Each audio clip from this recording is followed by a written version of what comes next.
J'ai dit à Marc-André que ce matin, j'allais brasser l'église comme il faut, puis ensuite me sauver à Québec. Comme Paul. Rentre dans une ville, brasse la synagogue et sauve-toi. Ah, sauf que lui, il était lapidé. Ouais, pas une bonne idée. Fais rien. Considérant le texte que j'ai pour vous ce matin, je ne peux faire autrement que vous brasser. Il n'y a aucun autre texte sur mon cœur que la suite de notre étude dans l'Épître aux Philippiens. On faisait une étude dans l'Épître aux Philippiens. Oui. L'été passé, on a passé à travers une bonne partie du chapitre 1. Une section qu'on pourrait appeler Paulien, concentrée sur la personne de Paul. Ce matin, on va terminer le chapitre 1. En cas que ce n'était pas assez clair ou assez subtil, tournez, s'il vous plaît, dans Philippiens, chapitre 1. Comme j'ai dit, on avait vu comment Paul aime les Philippiens, comment il prie pour eux, et que présentement, il est en train de vivre quelque chose de difficile. Il est emprisonné à Rome, mais pas empêché. Donc, comme il dit, c'est mieux parce que ça vient de Dieu. N'empêche que l'opposition qui vient des chrétiens. Les chrétiens de Rome vont contre Paul.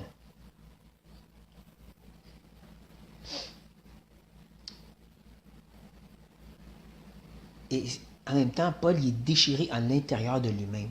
Ou est-ce que d'un côté, il veut pouvoir mourir pour aller au ciel, mais de l'autre, il ressent que Dieu lui dit, il faut que tu restes et t'occupes des Philippiens. Et tout ce tirement, c'est à cause de son cri de cœur. Zen Christos apotone kerdos. Pour ceux qui ne parlent pas grec, Christ est ma vie. La mort m'est un gain. Un cri de cœur, soyons honnêtes, qu'on ne peut pas, personne ici faire honnêtement ce matin. Pas comme Paul. Quand Paul il dit Christ est ma vie, la mort m'est un gain, c'est vrai. Sauf que ce qu'il va faire, c'est prendre cette idée, se retourner vers les Philippiens et dire c'est à votre tour. Ceci m'amène à faire la même chose, de me tourner vers vous ce matin et dire c'est à votre tour d'imiter Paul. Gardez ça en tête pendant que je lis les versets 27 à 30. Seulement, conduisez-vous d'une manière digne de l'évangile de Christ, afin que, ce que je vienne vous voir, ce que je reste absent, j'entende dire de vous que vous demeurez ferme dans un même esprit, combattant d'une même âme par la foi de l'évangile, sans vous laisser aucunement effrayer par les adversaires, ce qui est pour eux une preuve de perdition, mais pour vous de salut. Et cela de la part de Dieu, car il s'était fait grâce par rapport à Christ, non seulement de croire en lui, mais encore de souffrir pour lui, en soutenant le même combat que vous m'avez vu soutenir et que vous apprenez maintenant que je soutiens. Je dirais que le texte ce matin est vraiment à propos. Parce qu'une des choses que Paul va dire, c'est « En mon absence, je vais avoir des bonnes nouvelles de vous autres. » Et présentement, le pasteur il est absent, puis je pense qu'il aimerait avoir des bonnes nouvelles de nous autres. Donc, c'est vraiment à propos. J'ai choisi vraiment les textes. Et comme j'ai mentionné, Paul se tourne vers eux et leur dit « C'est à votre tour de m'imiter. » Ensuite, au chapitre 2, il va même dire « Imitez Christ. » Mais ça sera en temps et lieu. Présentement, on se concentre sur cette idée d'imiter Paul. Et je dirais que le tout est construit sur son introduction qui est le verset 27. C'est la source d'où tout jaillit. Versets 28, 29 et 30, c'est juste une continuité de ce qu'il dit au verset 27. Et ça commence en disant « seulement ». Uniquement. Un mot de liaison assez bizarre. C'est pas donc, parce que, car, ou ainsi de suite. Non, c'est seulement. En voulant dire seulement ceci est important. Voici qu'est-ce qui est prédominant. C'est comme quand les pasteurs ils disent si vous vous rappelez d'une chose, ben c'est le verset 27. Comme je dis, il est important. Et ce qui énergise ce verset 27, la centrale thermique, la centrale hydroélectrique, c'est le verbe conduisez-vous. Un mot d'action. Il y a d'autres verbes dans le texte, mais c'est celui-là qui énergise tout le reste des actions qu'on doit faire. Ce verbe grec veut dire de vivre la vie d'un citoyen. Vivre la vie d'un citoyen. Soyons honnêtes, on n'a pas de bonne compréhension de ça de nos jours. En réalité, pour nous, un citoyen, c'est quelqu'un qui a des droits et des libertés. Le gouverneur n'a pas le droit de faire ce qu'il veut, puis j'ai la liberté d'agir comme moi je veux. Mais ce n'était pas comme ça en temps de Paul. Pas tous étaient citoyens romains. Les Philippiens, une colonie, eux étaient citoyens. Ça veut dire ici des responsabilités et des obligations. Tu vivais pour le bien de la République de Rome. Tu vivais pour le bien du collectif, de glorifier cet empire romain où ça allait mal pour toi. Mais bien sûr, Paul parle ici de la citoyenneté des cieux. On vit notre vie de citoyen des cieux. Responsabilité, obligation. Et ça est dit d'une manière digne. Un mot qui parle d'apporter de la valeur à qu'est-ce qu'il y a de la valeur. C'est pas juste un acte, une parole, c'est une vie. Vive la vie d'un citoyen, justement, qui amène une valeur continuelle et constante de l'évangile de Christ. Alors ça, c'est important. À tel point, j'en ai ma tablette théologique. C'est un visuel que j'utilise de temps à autre pour aider les gens à se rappeler des choses importantes. Donc, l'Évangile. On va revenir sur ça tantôt.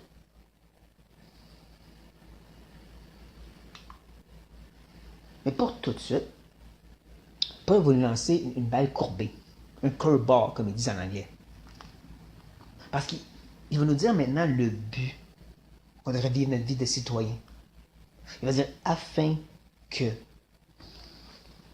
Qui veut dire le but. Mais on s'attendrait à ce que Paul dirait ici, qu'on doit vivre notre vie de citoyen de façon digne de l'Évangile pour glorifier Christ. Hein? Pour honorer le Père. Mais c'est pas ça que Paul dit. Il dit le but afin que, soit que je vienne vous voir, soit que je reste absent, j'entends dire de vous que je reçois des bonnes nouvelles. Paul dit que le but principal ici, c'est que moi, je reçois des bonnes nouvelles. Que vous avez des comptes à me rendre. Rappelez-vous que Paul, il est le pasteur fondateur de l'église de Philippe. Non seulement ça, il y a tout qui prouve qu'il y avait quand même des liens avec eux. Peut-être des épîtres qui sont disparus maintenant. Des visites avec Paul, avec Tite, Timothée. C'est clair que les Philippiens savaient qu'est-ce que Paul faisait à travers les années. Qu'il y avait les lettres, si vous voulez, de missionnaires. Paul continue à œuvrer auprès d'eux. Et dit, il y a des comptes à prendre ici. Qui fait trop pour nous dans une mentalité même chrétienne, individuelle, qui dit, c'est à moi puis Dieu ça. C'est à moi puis Dieu. Qui n'est pas du tout qu'est-ce que le Nouveau Testament enseigne. Non, les épîtres sont écrits à des églises. Et quand c'est écrit à des individus, Timothée, Philémon, ça a rapport avec l'Église. Tout le Nouveau Testament est axé sur cette idée du corps de Christ. Cette idée d'être redevables les uns aux autres. Tu dis que tu aimes Dieu puis tu n'aimes pas ton prochain, tu n'as pas l'amour de Dieu. Parce que la façon dont tu peux démontrer l'amour envers Dieu, c'est envers ton prochain. Puis on est encore plus redevable auprès des pasteurs. Comme Hébreux 13 nous dit. Obéissez à vos conducteurs, ayez pour eux de la déférence, car ils veillent sur vos âmes comme devant en rendre compte. Qu'il en soit ainsi, afin qu'ils le fassent avec joie et non en gémissant. C'est qu'il vous ne serait d'aucun avantage. Wow! On est redevable au pasteur. Ça fait drôle, ça fait un peu catholique, mais non, c'est biblique. Dieu nous dit qu'on a des comptes à rendre au pasteur et que lui a des comptes à rendre à Dieu en tant que pasteur. Un peu comme la femme se soumet au mari et le mari est redevable envers Dieu. Et Paul se tourne vers les Philippiens et leur dit la même chose. Vous vivez votre vie de citoyen de façon digne de l'Évangile pour me rendre compte. Comme ça fait bizarre. Il veut vraiment entendre des bonnes nouvelles qui me ramènent à une petite tablette. Et j'aimerais justement ajouter dessus entendre. On va revenir sur ça beaucoup plus tard. Pour tout de suite, on va regarder justement c'est quoi que Paul veut entendre comme bonne nouvelle. C'est deux choses qui techniquement égalent une chose. J'ai même appris dernièrement que mathématiquement, c'est possible de faire 1 plus 1 égale 1. Je ne savais pas. Mais Paul fait ça, lui, ici. Il donne deux vérités qui égalent un point. L'unité. C'est ça qu'il va répéter. Il va dire, premièrement, j'entends dire de vous que vous demeurez ferme, qui est un terme militaire, qui parle d'endurer dans la guerre. Mais quoi exactement? Dans un même esprit. Ici, il y a un débat entre est-ce que Paul veut dire le Saint-Esprit ou est-ce qu'il veut dire un esprit collectif? Par exemple, est-ce qu'il veut dire d'être baptisé dans le corps de Christ, tous ensemble? Ou est-ce qu'il veut dire cette idée qu'on a un esprit collectif, les mêmes visions sont dans la même direction? Moi, je dirais que les deux se complètent, honnêtement. Parce que lorsque l'Esprit nous baptise dans le corps de Christ, il unit nos esprits. Il nous emmène dans la même pensée, glorifier Christ. Puis de l'autre bord, tu ne peux pas avoir une vraie unité, une vraie pensée collective de par des idées ou des opinions ou des points de vue seulement. Les religions essaient de faire ça par des règles, mais en réalité, seulement le Saint-Esprit peut nous unir comme ça. C'est une œuvre qui est organique, qui est faite par Dieu. Donc, c'est le Saint-Esprit qui unit nos esprits. Mais il y a l'unité. Ça, au moins, on peut le garder en tête. Parce que Paul va répéter pour être sûr. Parce qu'il sait comment on est entêté, il répète. Combattant, qui n'est pas un terme militaire. Non, c'est un terme d'athlétique. Son athlèo. Vous le voyez déjà, athlétique. Le son est important. C'est un mot qui veut dire avec. Compétition sportive d'équipe. C'est du sport d'équipe que Paul parle ici. Un peu comme le football, le hockey, le baseball, non, peut-être pas. Il y a toujours des petits show-off dans ça, des gens qui se pensent meilleurs que les autres. Non, peut-être pas comme une course à relais. Tu sais un peu comment ça marche, hein? Tu fais ta piste de course à toi, puis là, ensuite, il faut que tu remets le bâton à un autre. Et cette partie-là est très importante. Tu le lâches trop vite, tu échappes le bâton, tu as perdu la course pour l'équipe. Tu le tiens trop longtemps, tu ralentis ton frère qui est en avant. C'est vraiment un travail d'équipe, de synergie. Sonne athlèo. Et ça, dans une même âme. Psyché dans le grec, ton être intérieur. Encore cette idée d'uni intérieurement. Même pensée, même âme, le même combat. Puis ça, c'est pour la foi de l'Évangile. Ce que Jules appelle la foi livrée une fois pour toutes. Ce que Jean appelle dans 2 Jean, la doctrine de Christ. Et ce qui me pousse à faire une petite parenthèse martinale. Martin, martinal. Donc ce que j'aimerais, c'est reprendre l'idée de l'Évangile. Juste un peu ridicule que j'ai fait, ça fait rien, je m'amuse, je dois le faire. Ça se peut que je le fasse encore tantôt aussi. Mais dans cette parenthèse, j'aimerais vous présenter quelque chose que j'ai médité dessus depuis des années maintenant. À force d'étudier, je me suis rendu compte qu'il y a au moins 3 niveaux de vérité dans la Bible. Ils sont tous importants, mais ils sont des degrés différents. J'aimerais représenter par une pyramide. 3 niveaux. On va commencer par la pointe. La pointe, c'est le toit. C'est un toit, mais c'est esthétique en même temps. Ça n'a pas besoin d'être une pointe. La pointe fait en sorte que ça ressemble plus à une pyramide. C'est ce que j'appellerais donc les convictions, les principes moraux, et ainsi de suite. Toutes des choses que, oui, la Bible discute, mais elle laisse ouvert à interprétation et beaucoup. Des choses comme l'alcool, la musique,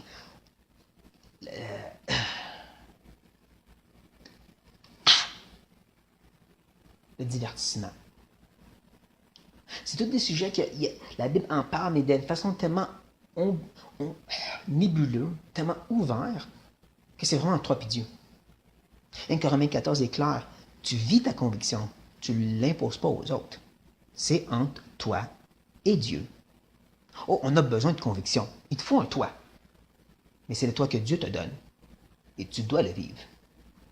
Ensuite, on arrive aux murs. Les murs sont solides, sont nécessaires pour tenir la bâtisse. C'est les doctrines, les grandes vérités de la Bible. Mais ici, je dirais qu'il y a place à discussion. Parce que tu peux bâtir tes murs différemment tant que c'est des murs solides. Tu peux prendre des briques de différentes couleurs tant qu'ils viennent de la parole. Ce que je veux dire, c'est que ces doctrines sont discutables, mais il y a certaines lignes, tu ne peux pas aller plus loin, bien sûr. Donner quelques exemples. Tout ce qui a rapport avec l'Église. Autant le fonctionnement des réunions, la place de la prédication, de l'adoration, puis ainsi de suite. Que tout ce qui a rapport avec l'Église en soi, le repas du Seigneur, ça signifie quoi? Ça se pratique comment? Le baptême, sa place dans l'Église. La place des anciens dirigeants et ainsi de suite dans l'Église. Il y a place à discussion, mais c'est important d'avoir quand même des points de vue sur ça. On pourrait aussi parler de tout ce qui est spirituel, les anges, les démons, puis les dons, par exemple. Il y en a qui sont cessationnistes à 100%. Ils vont dire qu'il n'y a plus de dons, là, plus du tout. On doit parler plus des talents, des capacités, mais des dons, comme Dieu l'a donné en ce temps-là, ça n'existe plus. Il y en a d'autres qui vont être semi-cessationnistes. Ils vont dire les dons miraculeux n'existent plus. Mais les autres, on les a encore là. Donc, ils vont dire, même les dons miraculeux existent encore, c'est juste qu'il faut faire attention à comment on les utilise. Puis d'autres qui vont juste dire, on fait comme on veut. Ça, c'est plus ou moins l'éventail. Dans ça, je dirais qu'il faut faire attention de dire, non, non, c'est clair, noir sur blanc. Parce que certaines recherches modernes de la grammaire grecque ont découvert que des passages comme 1 Corinthiens 12, 13 et 14, c'était pas aussi clair qu'on s'est fait dire que c'était. Qu'il y a peut-être place à discussion. On pourrait aussi parler de la fin des temps. Oh non, Martin, pas ça encore. Oui, parce qu'en réalité, c'est de la prophétie. Donc, on ne peut pas être dogmatique sur quelque chose qu'on n'a pas encore vécu. C'est là pour nous aider, c'est là pour nous guider, mais il y a place à discussion. Et je dirais que comme notre frère a mentionné la dernière fois, bien souvent, les gens qui adhèrent au point de vue A, comme disons cette Église, le point de vue que nous autres on a, vont prendre tous les versets qui prouvent ce point de vue, mais tous ceux qui vont contre, puis il y en a, on va les tordre, les modifier, puis leur faire dire autre chose pour simplicité.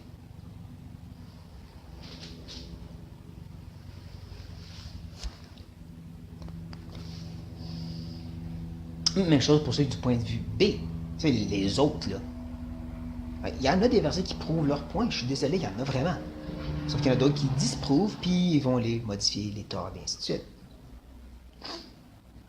La réalité, c'est qu'il y a place à discussion. Il y a des choses qui n'ont pas de place à discussion. Mais c'est important de ne pas être boqué, entêté, dire non, c'est clair, noir sur blanc. C'est pas vrai. Il ne faut jamais oublier qu'on est des créatures pécheresses, limitées et finies, qui essaient de comprendre un Dieu infini, illimité, une parole qui est parfaite. Donc, loin de nous cette idée de dire c'est clair, noir sur blanc. En même temps, il faut avoir des murs solides doctrinales. Pour ça, je fais une autre parenthèse.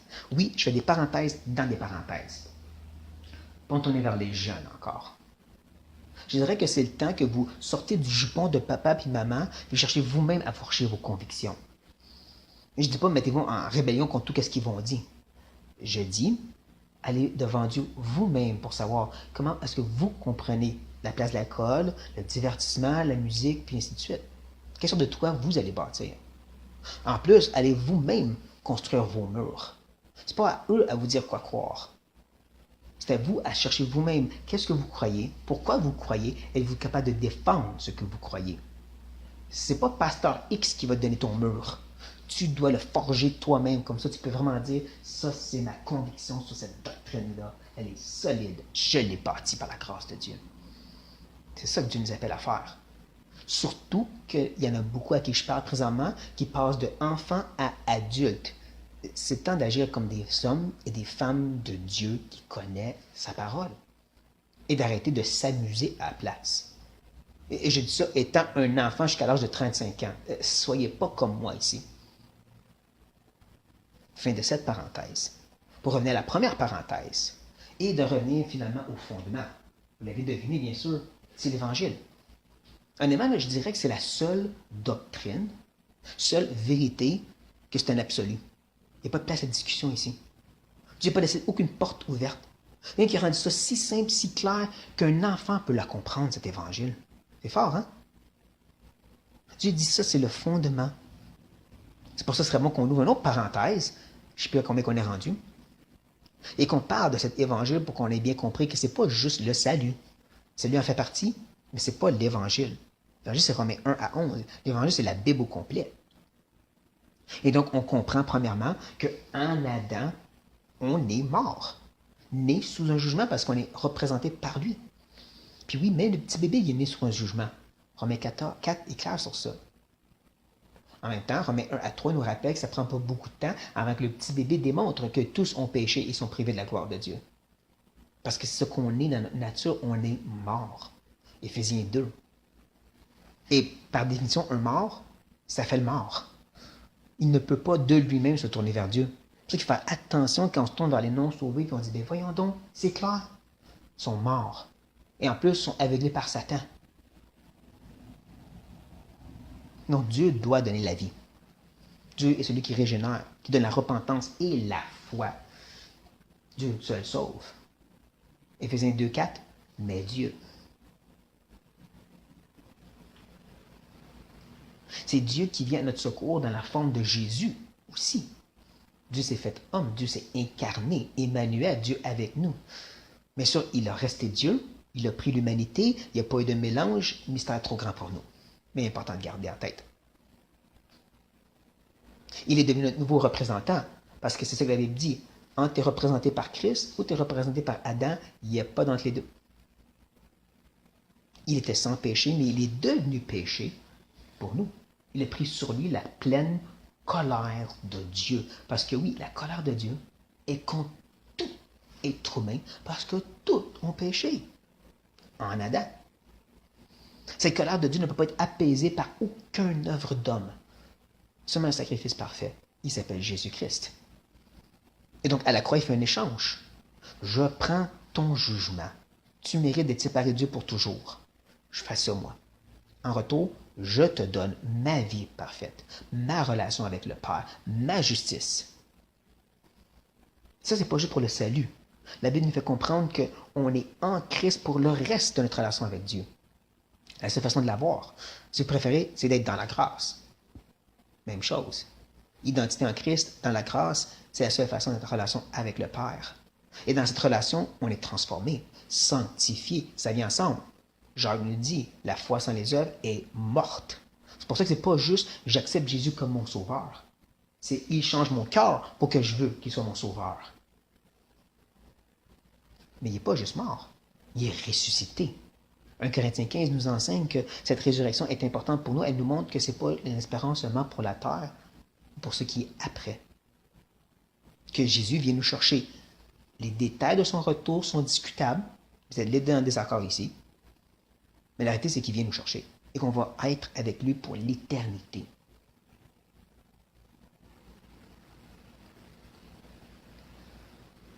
Ça, plus ou moins, c'est l'Évangile. Ça, c'est le fondement pour lequel on devrait être prêt à se battre et à mourir. Et à dire que si tu ne tiens pas ça, je me sépare de toi. Ah, il y a peut-être des fois des problèmes ici, là, je suis d'accord. Mais bibliquement parlant, là, de Romains jusqu'à l'Apocalypse, le seul sujet, le seul moment, la seule doctrine où que ça dit séparez-vous, c'est l'Évangile. C'est pour ça que j'ai fait cette grosse parenthèse exagérée. Parce que c'est ça que Paul dit. Soyez prêts à vous unir, à vous battre seulement pour ce merveilleux sujet qui est l'Évangile. Et qu'il va dire maintenant, soyez prêts parce que ce ne sera pas facile. Maintenant qu'il nous a excités au combat et ça unis, il va maintenant nous montrer à quel point que ça va être difficile. Comme j'ai dit, on est énergisé et maintenant on avance. Il va dire au verset 28, et ce n'est pas dans votre texte, mais c'est dans le grec. Ça veut dire je continue mon idée. Je viens de vous dire qu'il faut combattre ensemble et réaliser qu'il va y avoir des difficultés. Et sans vous laisser aucunement effrayer. Alors ça, c'est important. On ramène la tablette. On va installer cette fois-ci effrayer. Effrayé par quoi? Les adversaires. Comprenons c'est quoi un adversaire. Ça vient du mot grec antikémaï. Anti, vous comprenez comme moi, contre. Antichrist, contre Christ. C'est l'autre mot qui est important. Kimaï vient du mot grec koterizo, qui veut dire se placer. On parle des gens qui se placent en opposition directe contre nous. On ne parle pas juste des gens qui n'ont pas trop le goût d'entendre l'Évangile. Des gens qui disent non merci. Des gens même qui disent ça ne me tente pas. Ou t'es fou de croire à ça. On parle des gens qui se mettent devant ta face et qui disent je te déteste parce que tu es un chrétien. Puis soyons honnêtes, on ne connaît pas ça ici. Peut-être vous avez un petit peu de dérangement avec des gens autour de vous. Peut-être des voisins, des amis, le travail. Mais je crois qu'il n'y a personne ici qui peut dire hier, là, je me suis fait amener en prison juste parce que je suis un chrétien. La semaine passée, au travail, ils m'ont traîné dehors et ils m'ont battu parce que je suis un chrétien. Non, on ne connaît pas ça.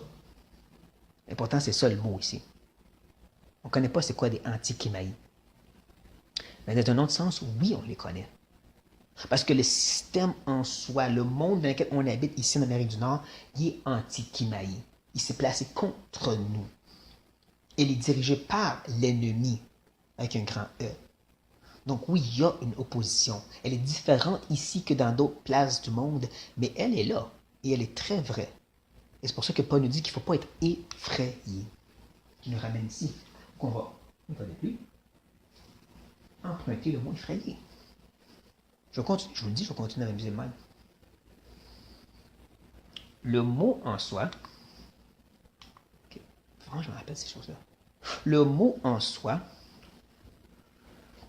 fait référence à un cheval qui est timide et facilement épouvanté. Imaginez un cheval dans une étable, il entend un petit bruit et il commence à capoter. Des coups de pied partout. C'est de ça qu'on parle. Nous, on dirait peut-être plus une poule mouillée ou une poule pas de tête. C'est de capoter pour rien. C'est ça que Paul dit. Faut pas capoter contre toutes sortes d'oppositions qui sont devant nous. Puis, soyons honnêtes, c'est ça qui se passe. Oh non, ils ont légalisé le pot, nos enfants sont faits. Oh non, ils ont légalisé le mariage gay, les églises sont ravagées. Non, non, non, non. Dieu est encore souverain. Il n'a pas arrêté. C'est pas comme si Dieu est dans le ciel, il regarde le Québec et il dit wow, qu'est-ce qui se passe là-bas? Jésus, as-tu vu? J'étais tellement concentré sur la Chine que j'ai oublié le Québec. Puis là, ils ont passé des lois. Tu sais, je peux rien faire contre les lois des hommes. Je peux aller contre les barbites, c'est mon kryptonite.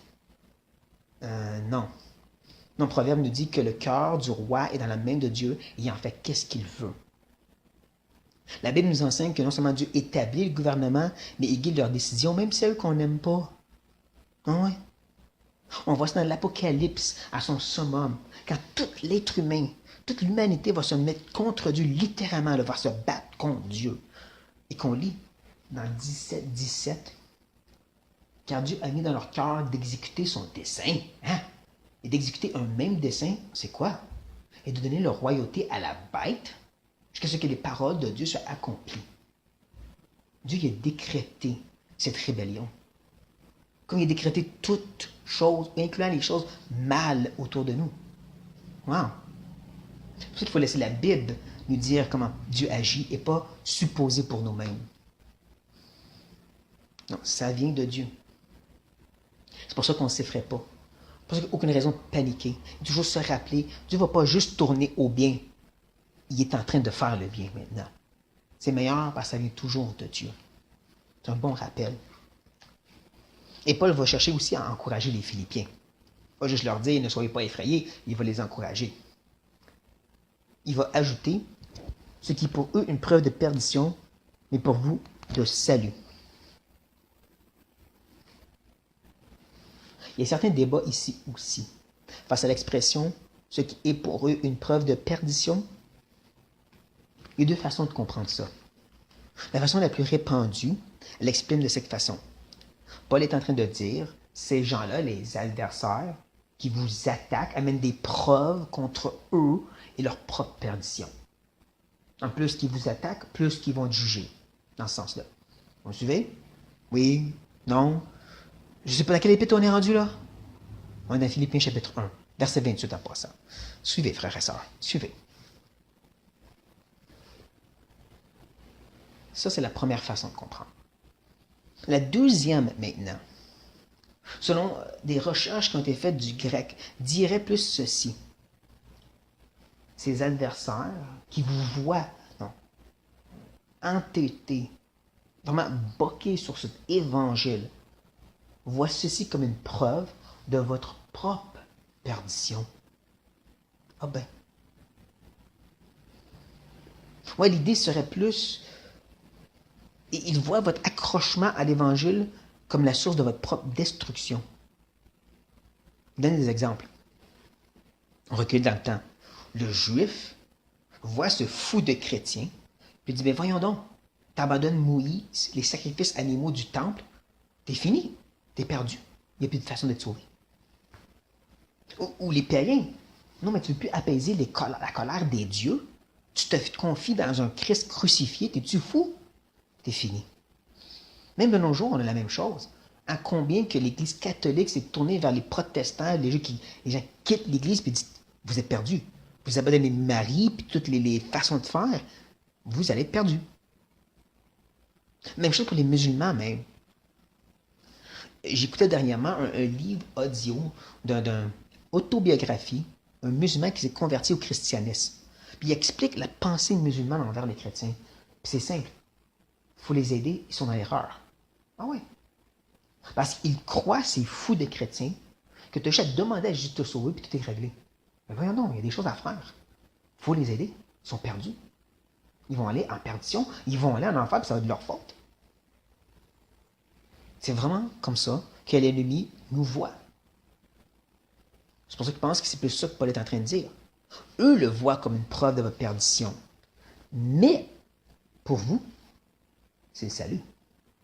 Vous réalisez que vous vous tenez à l'Évangile qui est votre seule espérance de salut. Et ça, de la part de Dieu. Ce petit énoncé est important. Certains l'ont mis à la fin du verset 28, d'autres au début du verset 29. C'est le pivot. Ça connecte les deux idées, les deux versets. Donc, d'un bord, on combat pour l'Évangile. Cet attachement à l'Évangile paraît comme une source de perdition pour certains, mais on sait que c'est pour notre salut. Puis ça vient de Dieu. On sait que ça va réussir de la part de Dieu parce que, car il vous a été fait la grâce, faveur imméritée. Je vais même dire une double faveur, et ça par rapport à Christ, à cause de l'œuvre de Christ, non seulement de croire en lui. On s'arrête ici un instant. Le petit mot grec, en, comme en lui, c'est le mot es, qui veut dire de rentrer ou même de pénétrer, de se cacher dans la personne de Christ. C'est pour ça que ce n'est pas la même chose quand les gens disent « Oui, je crois dans la personne de Christ », comme les musulmans, les témoins de Jéhovah, les catholiques. Paul lui parle de cette idée où on reconnaît qu'on se cache en Christ pour être acceptable devant Dieu. Pas la même chose. C'est pour ça, comme je dis tantôt, il ne faut pas être si prête à regarder les sauvés et dire « Mais non, mais c'est facile ». Non, en réalité, l'Évangile ne fait aucun sens humainement parlant. C'est de la folie. Je me confie dans un homme qui s'est crucifié, dans du sang que je ne peux pas toucher, qui supposément lave mes péchés. Je me cache dans une personne invisible, et c'est ça qui me rend acceptable devant Dieu. Ça ne fait aucun sens. Ça, c'est Dieu qui fait ça dans nos cœurs. Dieu qui fait en sorte qu'on croit dans quelque chose d'aussi fou que ça. Mais ce n'est pas la seule grâce. Là, il y a un bonus. Un bonus que certains aimeraient que Dieu garde, mais que Dieu nous donne quand même. Mais encore, de souffrir pour lui. Bien sûr, on comprend que le contexte principal ici, c'est l'idée de la persécution. Comme on voit rapidement, les Philippiens sont passés par un très mauvais quart d'heure. Et donc, quand il dit de souffrir pour lui, pour la gloire de Christ, pour répandre le royaume, c'est ce qu'il veut dire par la grâce, de souffrir. Et comme j'ai dit, non, on ne vit pas ça. Mais il y a une autre réalité où est-ce que chaque fois que Dieu nous façonne, sanctifie, châtie, éprouve, des mots interchangeables en passant. Dieu est en train de nous rendre à être des réflecteurs de sa gloire à Christ, de mieux répandre Christ. Mais ça fait mal. Parce que nous sommes des pécheurs de la tête aux pieds. Désolé de vous le dire, là, nous sommes tous des horribles pécheurs qui ont besoin d'être purifiés, qui ont besoin d'être sanctifiés. Dieu a besoin d'anéantir, totalement détruire, exterminer le péché qui est en nous. Puis ça fait mal. Si des opérations physiques font mal, ceux qui sont spirituels encore plus. Parce qu'il est littéralement en train d'arracher le péché de notre propre chair et nature. Ouch! Mais c'est pour notre bien. Un autre des petits livres audio que j'écoutais dernièrement, c'est des méditations sur les psaumes de Dietrich Bonhoeffer. Et une de ces méditations m'a tellement touché qu'il a fallu que je m'écrive à la... Mais c'est à leur dit puis d'essayer de retranscrire une partie de ce qu'il disait. Ensuite de traduire en français pour le mettre sur Facebook.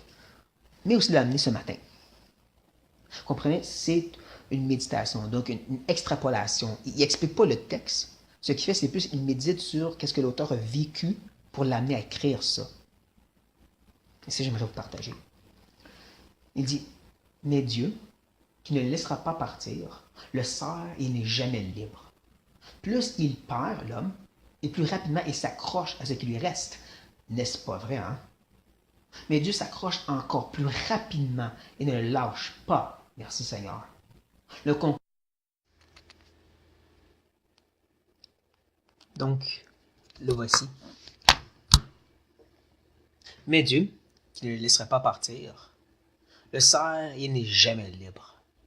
Plus il perd et plus rapidement il s'accroche à ce qui lui reste. Oh, qu'on fait ça. Mais Dieu s'accroche encore plus rapidement et ne lâche pas. Merci Seigneur. Le concours se poursuit en cycle sans fin. Dieu triomphe et l'homme succombe. Il ne sait pas où tout va mener. Il se voit perdu. Il ne sait pas s'il devrait aimer ou détester celui qu'il a vaincu si violemment et détruire sa paix. Ah, ça c'est vrai. Hein? Quand on goûte des fois à cette réalité-là, on peut vraiment dire à Dieu, j'aime vraiment pas qu'est-ce que je suis en train de vivre précédemment. Il combat jusqu'à la fin de ce chemin, mais il est impuissant contre les armes de Dieu. Il ne serait pas si désespéré pour lui si ses armes n'étaient pas si merveilleuses. Il le jette par terre et le tire vers le haut. Il le blesse et le guérisse, comme la Bible dit. Ils tuent et font vivre. Dieu parle. Ne laisseras-tu pas ma grâce te conquérir? Ne laisseras-tu pas mon amour détester et tuer ce qui est mauvais à l'intérieur de toi? Ne laisseras-tu pas mon amour prendre ta vie? D'être conquéri par l'amour de Dieu. C'est un peu ça l'idée. Je n'étais pas surprendre personne en disant le verset 29, c'est vraiment mon verset préféré de la Bible. Le fou qui crie justement, Dieu brise-moi, ça c'est moi. Et oui, c'était parce que je suis un peu bizarre, je sais, je l'avoue, mais c'est aussi parce que j'ai réalisé qu'est-ce que ça coûte et qu'est-ce que c'est merveilleux quand Dieu enlève les empêchements et que tu as plus de Dieu. Et dans un sens, c'est ce qu'il est en train de dire aux Philippiens. Pourquoi ça vaut la peine, pourquoi il faut persévérer. Mais il ne va pas soutenir ça toute seule. Comme on voit au verset 30, Paul aussi a soutenu ça. Mais sur le verset 30, contient juste une fois le mot soutenir, et c'est à la fin, quand ça dit maintenant que je soutiens. En réalité, il commence le verset 30, encore une fois de façon bizarre, comme au verset 27. Un mot de liaison du genre pareillement. Pareillement, et ensuite le même combat. C'est un peu comme nous, quand on dit c'est même chose. C'est pareil. Alors, on répète le mot pour faire comprendre à quel point c'est vraiment similaire. C'est ça qui nous porte à croire que les Philippiens, présentement, vivent des choses très similaires à Paul, comme peut-être des dirigeants emprisonnés, ou des chrétiens qui se font attaquer par d'autres chrétiens, rejetés par d'autres chrétiens. C'est vraiment pareil, le combat, qui est le mot agon dans le grec. Comme dans le sens agonie. C'est un mot qui fait référence à une compétition sportive excessivement demandante. Sauf que, comme il dit Paul, que vous m'avez vu et entendu maintenant que je soutiens. Et je répète ça. Que vous m'avez vu et entendu maintenant que je soutiens. Et oui, on revient au mot entendre.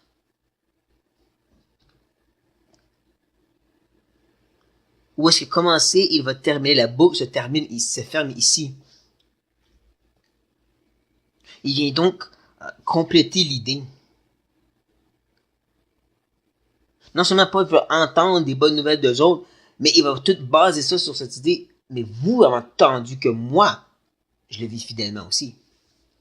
Quand il parle d'entendre, ça peut faire référence à toutes les nouvelles qu'ils ont reçues de Paul à travers les années, comme directement à l'épître.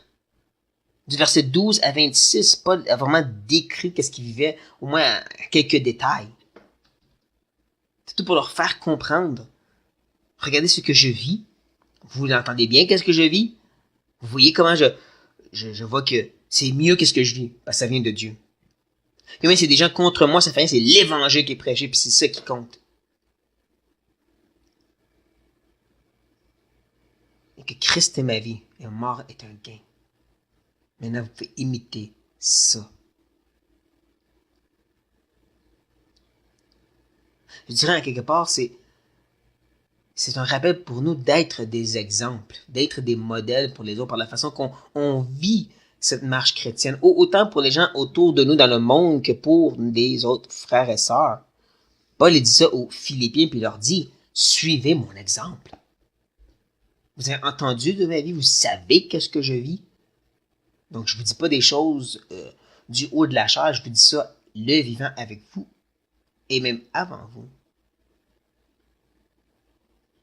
Mais par-dessus tout, comme je dis, c'est un appel au bon combat, au seul vrai combat. Je ne vais pas refaire la petite parenthèse, mais c'est l'Évangile ici que Paul appelle le seul combat et la seule bonne raison de combattre et de souffrir et d'être dans l'agonie.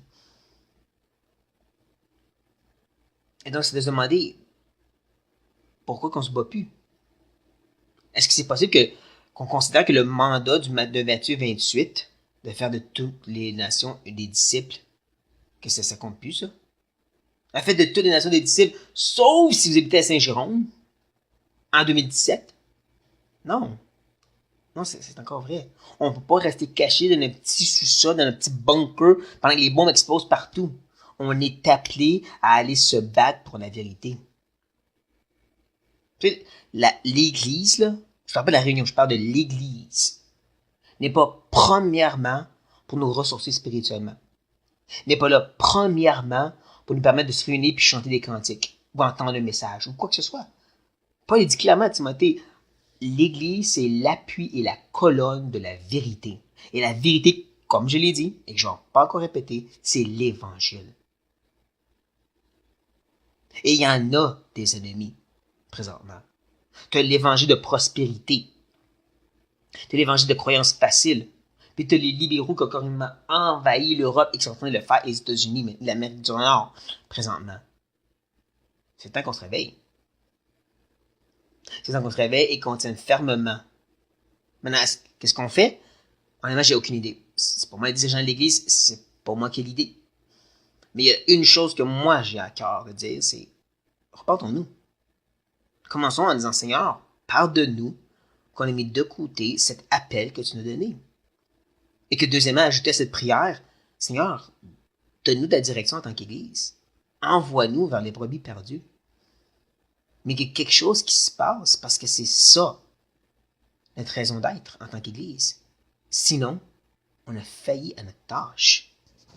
Donc que Dieu nous aide. Prions.